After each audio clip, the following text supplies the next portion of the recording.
What's going on, everybody? It's your host, Master Draco. Welcome back to the kingdom. God, it's been wild. Nice to hear you and see you guys again. I know it's been 2 to 3 months of not uploading. I do apologize for that. A lot of stuff's been going on. Recently quit my Roadhouse job and got into video games and the whole aspect of just that. What was it? I can't think of it right now, but pretty much just like a shop, video game shop, not GameStop, but another one. Working there for the past month and a half or so, working my butt off just trying to make sure I still have a job to pay rent and all that. So yeah, I do apologize for lack of content. Of course, I'm glad you guys are still sticking with me. I think I'm still over 150 subscribers, which is good. Thank you. Anyway, without further ado, I'm going to go ahead, as you see in the title, go ahead and give you a profile of my domain Monarchs for the July 2021 format. So here we go. So we got two idea. Idea is good, pretty much. Is their whole like starter pretty much. Level 1, when it's normal special, you can special summon a monster with a stat line of 800 attack and 1000 defense. Any monster doesn't matter, but you just can't go in your extra deck, but of course it's domain Monarchs. And then when it gets sent to the graveyard, you can target a banished Monarch spell trap and add it back to hand. Most of the time you're going to be summoning Eidos. When there's normal summoned or normal special summon, you gain an additional tribute, and then you can banish him from graveyard to target a monster with 800 attack and 1000 defense and special summon it. So you pretty much just keep recurring these, and you have almost good fodder. Next we play 3 Ether and 3 Erebus. It's really good, obviously. Domain Monarchs, you want to see them. Ether, for these two big guys, if you can tribute summon monster, so there's just one monster that has been tribute summoned to summon these. And also for the Ether, you send 2 Monarch spell traps from your deck to the grave to special summon one from a Monarch statted monster from the deck. And during your opponent's turn, your opponent's main phase, you can quick effect tribute summon forward, which is really good. In Erebus, non-target removal, same thing, send 2 Monarch spell traps from the deck to the grave, and then non-target spin a card from on the field or hand back to the deck. And then when he's in grave, you can discard a Monarch spell trap to recur a Monarch statted monster. It doesn't have to be a Monarch monster, it's a Monarch statted, 24,000 or 28,000. That's what I mean by that.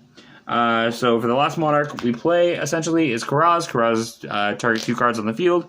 Pop them, depending on where you pop the cards on field.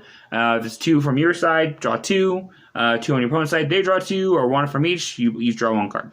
But it can't attack the turn it uses the effect, which is alright, but nah. Alright, so those are the Monarchs in general that I only play. Sorry, let's get this off here. For the Honorary Monarch, Magi Fiend, it's a Monarch statted, obviously. Sorry, focus here. There we go. 24,000, cannot be special summoned. No monster effects can be activated, period. Meaning you or your opponent. So, yeah, it's a good floodgate. You only play 1 because it's Monarch statted. You can search it off. We can search it. This one is an Honorary Monarch, but it doesn't have the Monarch stats because it has 1,200 defense instead of 1,000. Neither player can special summon monsters, so yeah. Plus, those are 1 tributes, so you need your 1 tributes. For the boost they got, that Monarchs got from the new set, Lightning Overdrive, Proof of Proofless, as well as, I'm only playing 1.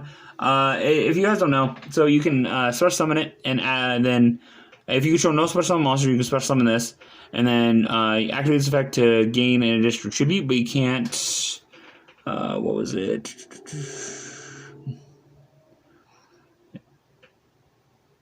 You can special summon monster for the rest of the turn, something like that. But yeah, when it's normal special, you can gain additional tribute, and as well as this guy, I don't know how to say his name, but whatever.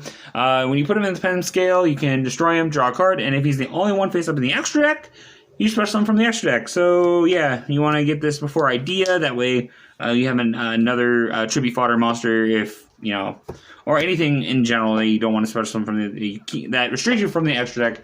You can use it as fodder.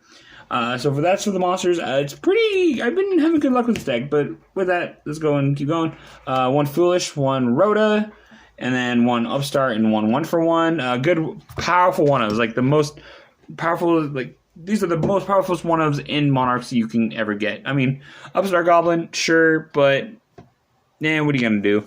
So 1-for-1, get your idea. Upstart Goblin to draw, Rhoda to search idea, and Foolish Barrel to pretty much send anything that you don't want to draw. Yeah. So it's easy cool. It's really cool because like you can dump Erebus, or if you have Erebus effect or Erebus engrave already, you can ditch or send the Magic Fiend. Use Erebus effect, ditch a Monarch spell or trap to get the Magic Fiend back to your hand. Was really good. For Monarch spells and traps, I play one Frost Blast and one March. These are searchable. This is double pop face down cards, not back row, which is kind of nice. I figured that out, but so far hasn't really been testing well. Yeah, so just one of these you can search them. Another card you can search, but you don't need to play more than 2. I feel like because I've had great numbers with just 2. It's kind of like sometimes, but all the time type of thing. Just Monarch Storm forward, you contribute one of your opponent's monsters, and you can't go into your extra deck. Return to the Monarchs. It's the search for a Monarch statted monster, 2,400,000 or 28,000. Pretty much, good cards. Good cards. You kind of want to see them, but not all the time. But here's the one you want to. One of the few ones you want to see is Tenacity of the Monarchs. This is your ultimate searcher that searches your 1-ofs, 2-ofs, and 3-ofs. Pretty much what you want to see in that instance. So reveal a Monarch statted monster and search out Monarch spell or trap. That's simple. Pantheism of the Monarchs, the ultimate draw spell of the whole entire game. Like D-draw, discard a Monarch spell or trap, draw 2, and then banish for graveyard. Reveal 3 Monarch spell or traps to your opponent. They pick one and you add it to hand. And that's a hard one to turn. And last but not least, 3 domain, because you're playing domain monarchs. And yeah, so with monarch statted monsters that are 28,000, you can reveal it, decrease the level by 2, and then yeah, it becomes level 6, tribute over, and then when you go to attack a monster with your tribute summon monster, or use one of your tribute summon monster to attack, monster gains 800 attack, so you can pretty much beat over almost anything. And then traps, 2 prime. That's it. Prime's good. You'll see in the side deck. I'll show the case of side deck. So, Prime, while it's on field, you can target 2 Monarch spell traps from your graveyard, shuffle them in your deck, draw 1, and then in the graveyard you can banish Monarch spell trap to special summon it. Pretty much once per turn. So for the side deck, so now it's extra. It's kind of wonky, but bear with me on this. The third idea, just in case if just need an extra push, pretty much. 3 Mithra. If I know my opponent's playing like Imperm or something that needs the zone or their field to be empty, Mithras help to mitigate that. That way your Ether, Erebus, and Kraz go through properly, or at least your Vanity Fiend and Magic Fiend too, so they don't get Impermed. This guy, he's pretty good. I'll let you read him. I'm not gonna spend enough all the time. Let's see. There you go. 3, 2, 1. Okay. Yeah. And then 3 Dark Holes, because you want to board wipe going second. The second Frost Blast for more back row, pretty much, or just set. The third Stormforth, because, you want to get over, like, Dragoons and stuff like that. Strike the Monarch's pretty good. I'll let you go and read it, because we're coming up on time here. So, because I know you guys don't like the long drawn-out stuff. I do remember that, so yeah, good card.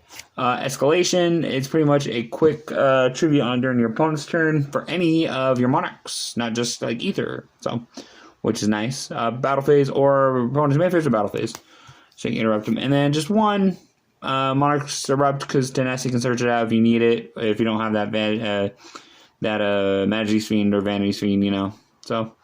Yeah, pretty much. So, yeah, that's the deck. Pretty much, I've been having good success with it. I've been playtesting it at locals when I get the chance, or if I make it on time, because they have it early, and I'm a lazy person, as you guys see. So, yeah, hope you guys enjoyed the profile. Come rate, subscribe. I'm trying to do better in my videos.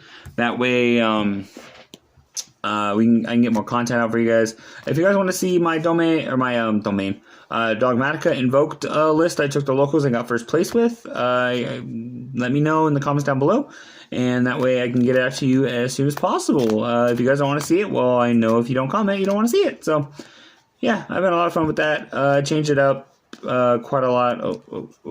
OCD. I know how you guys are OCD sometimes, most of you. Yeah, so if you guys want to see that, cool. I've been getting a few things. I want to do some retro deck profiles of past formats. Ones I have in mind is Plant format, Pepe format, and Down Rabbit format. Yes. I want to get those kind of profile for you guys if you want to see it. Comment, subscribe, and that is it. So, catch you guys later. Hope you guys have a good time. I'm going to do my best, and thank you for sticking with me. Adios.